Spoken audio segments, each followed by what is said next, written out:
Yeah, so you have tapped into some of those pockets pretty effectively, and obviously know something about this. So let me turn the question this way: you guys know something about this whole IT and outsourcing world. So if you were advisors to a management team who was in this position now and thinking about, well, maybe I should, as you pointed out, Matt, now some of the tough parts of making that decision have been removed for you just because of the nature of the crisis.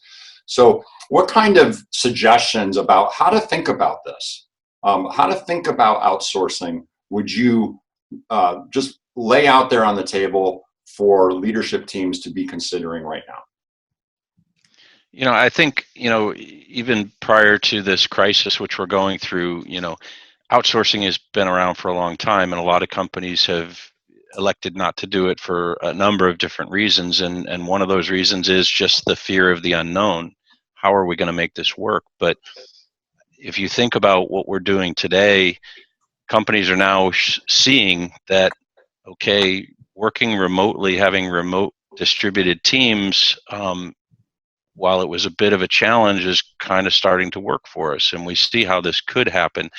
And I think that's what a lot of companies come to the realization, that it's not as fearful and unknown as they think it is, that working remotely, having remote distributed teams actually can and does work very effectively.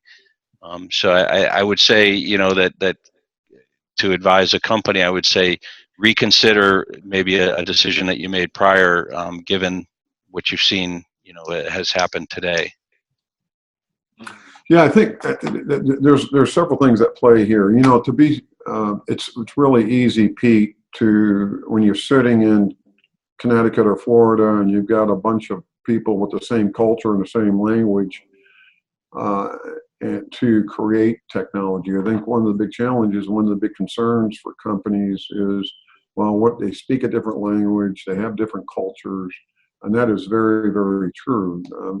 And hence, what we have done, and a lot of companies have done, is that we have an entire English department. And for an employee to move from a junior to a mid to a senior level, they have to master English, not just from reading and writing, but also from speaking.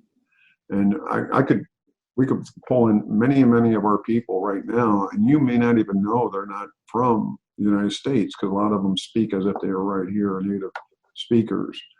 So that's important. I think culture is another thing, the difference between cultures, and we're always trying to teach our people that the difference in cultures and recognize that and understand how to approach a problem with a client with a different culture.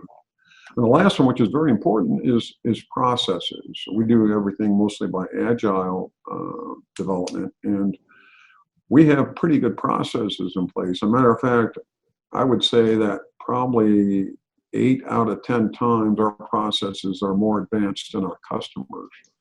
A lot of our customers are like, oh, we're afraid to do this because we don't have our stuff in order. We're not very good. We don't have our processes in order. And so our job is to help teach them and what needs to be done, and kind of hold their hand through that process. But those 3 things are really important, and we recognize that.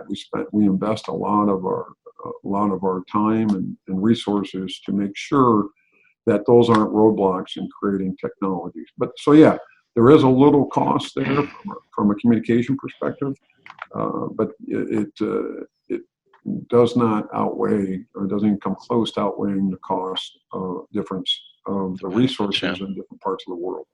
Well, and I think there's a lot of synergies that you get. Synergistically, you've got a whole, 700 people who are all doing various forms of IT development that can help accelerate, versus, a team of individuals in a company who are trying to figure it out for themselves for the first time. Yeah, and another thing is that the technology has changed so much, and as we know, it's just continues to accelerate. Every time we turn around, there's some new advanced technology that moves the ball a little further down the field. So having the ability to remotely communicate effectively and having everything in the cloud, it now has become a much simpler process to invoke the outsourcing portion of your team. As Matt mentioned earlier, video, you're seeing people as if they're sitting right in the room. Actually, video has gotten a little too good. There's some things I've seen posted on social media where you wish the quality wasn't so good. But that's right. I think we've all seen some of those mistake videos, right? Yeah.